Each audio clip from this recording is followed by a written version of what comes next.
Selamat pagi semuanya dan teman-teman. Saya Ken dan Jonathan, dan saya akan membagikan dan mempresentasikan hasil produk inovasi sampah saya. Nah, inovasi sampah saya itu mengenai baju bekas yang sudah tidak terpakai. Kenapa saya memilih baju bekas? Karena di rumah saya itu sudah banyak baju bekas yang menumpuk. Oleh karena itu saya memilih produk ini agar dapat mengurangi baju bekas dan tidak menjadikannya sebagai limbah kain. Nah, tujuan saya membuat inovasi ini untuk meningkatkan kepedulian kalian terhadap limbah kain yang ada di lingkungan. Yang kedua itu meningkatkan keterampilan kewirausahaan, dan yang ketiga itu untuk meningkatkan nilai jual dari produk daur ulang limbah kain ini. Nah, waktu pasaran itu di hari ini, hari Sabtu tanggal 24 bulan 5 2025. Nah, langsung saja ke langkah-langkah proyeknya. Pertama, saya identifikasi masalah dulu.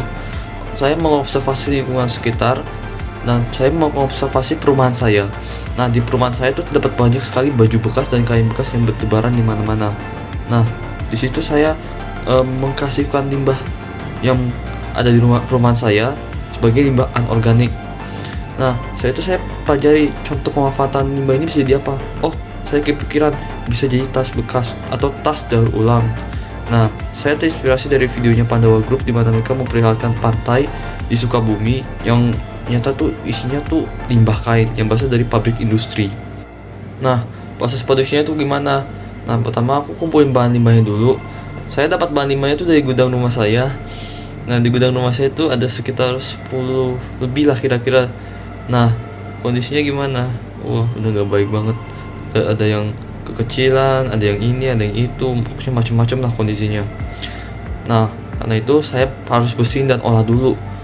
Nah, pertama saya sortir dulu baju bekasnya.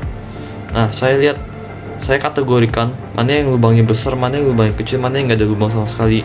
Nah, terus saya pilih yang gak ada lubangnya sama sekali, karena tuh masih bisa bagus dan irit benang untuk dijahit bajunya. Nah, kedua itu pembersihan kain. Saya bersihkan dulu. Saya masukkan ke mesin cuci, saya keringkan di bawah sinar matahari. Nah, setelah itu saya produksi. Gimana? Nah, berikut cara saya membuat tas daur ulang. Nah, ini ada baju yang akan saya gunakan. Baju ini berasal dari gudang rumah saya. Dan saya akan menggunakannya untuk menjadikannya sebagai tas daur ulang. Nah, pertama kita lipat dulu bajunya.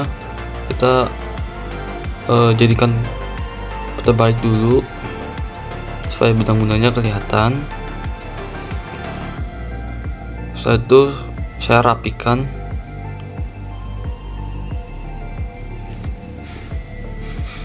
Setelah saya rapikan, saya jahit.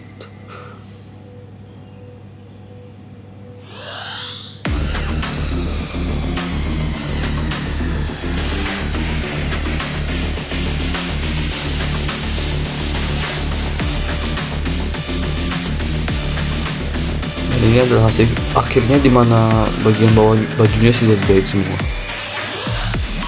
Setelah itu saya lipat lagi.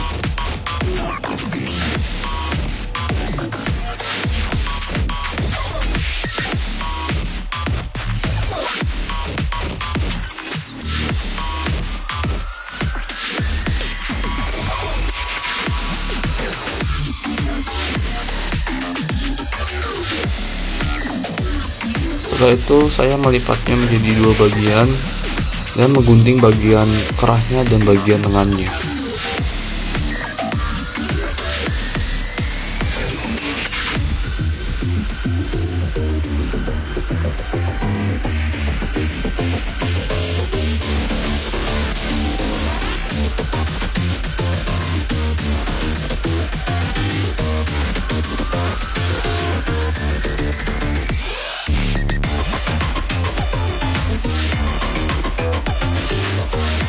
Dan jadilah tas daur ulang saya.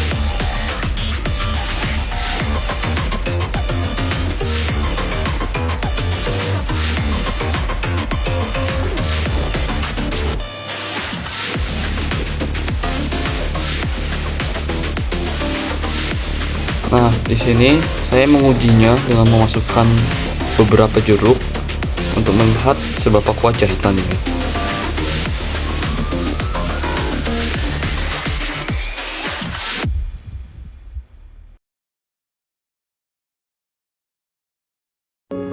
Nah, itu tadi video pembuatannya.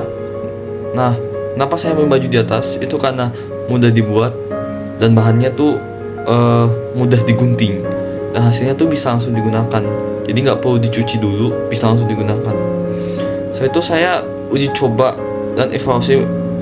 Nah, gimana caranya? Ya saya nilai dulu kualitas produknya. Saya uji kekuatan jahitannya. Saya tes tuh, dia bisa nahan berapa beban. 1 kilo masih bisa, 2 kilo masih bisa, 3 kilo agak nggak kuat, 4 kilo jahitannya robek. Habis itu saya uji daya tampungnya. Saya mengisi tas dengan berbagai jenis dan ukuran barang, lalu saya evaluasi kenyamanannya. Ya hasilnya nyaman digunakan sih, tapi karena daya tampungnya bisa dibilang karena bajunya tuh kecil, jadi kita nggak bisa nampung barang banyak-banyak. Nah, habis itu saya uji kenyamanan penggunaannya. Saya coba gunakan tas itu ke Superindo atau supermarket. Hasilnya nyaman digunakan, tapi seperti yang saya bilang tadi, kita nggak bisa membeli banyak barang. Habis itu saya uji ketahanan bahan terhadap air. Nah, bahannya tembus air. Jadi kalau hujan-hujan tidak bisa digunakan. Habis itu saya uji ke estetikanya dan kerapian. Saya amati kerapian jahitannya, terus saya lihat, logo di bajunya lumayan cocok. Nah, jadi hasilnya bisa dibilang lumayan estetik dan sesuai dengan selera saya. Nah, setelah itu saya hitung nilai jual produk ini berapa. Kalau misalkan saya jual. Nah, untuk saya belinya tuh saya nggak beli, saya dapat dari rumah saya, dan itu pun banyak, di mana-mana pun banyak. Kain bekas tuh ada banyak di lingkungan di sekitar kita. Bahkan saya dapat baju bekas saya itu dari rumah saya. Nah, jadi saya nggak mengeluarkan duit untuk membelinya. Setelah itu biaya produksinya tuh nggak makan uang, karena cuman dijahit dan itu cuma memakan waktu yang singkat. Habis itu kita gunting udah selesai. Saya tuh BEP-nya tuh ada sekitar 7 unit yang terjual dengan laba per unit itu 25.000. Jadi saya jualnya tuh 25.000 dan laba per unitnya 25.000. Jadi saya untung sekitar 175.000. Habis itu saya melakukan survei terhadap konsumen yang membeli produk saya atau yang melihat produk saya. Jadi saya melakukan survei terhadap 10 orang yang saya kenal. 8 orang mengatakan tampilannya menarik, 10 orang atau itu mengatakan produknya tuh berguna, sedangkan 7 orang tertarik untuk membeli. Umpan baiknya apa? Mereka berkata bahwa sangat berguna dan bisa mengurangi sampah plastik. Sekian dari laporan proyek saya harap ini berguna dan bisa menginspirasi banyak orang. Terima kasih sudah mendengarkan dan mohon maaf jika ada kata-kata yang tidak berkenan di hati kalian. Terima kasih.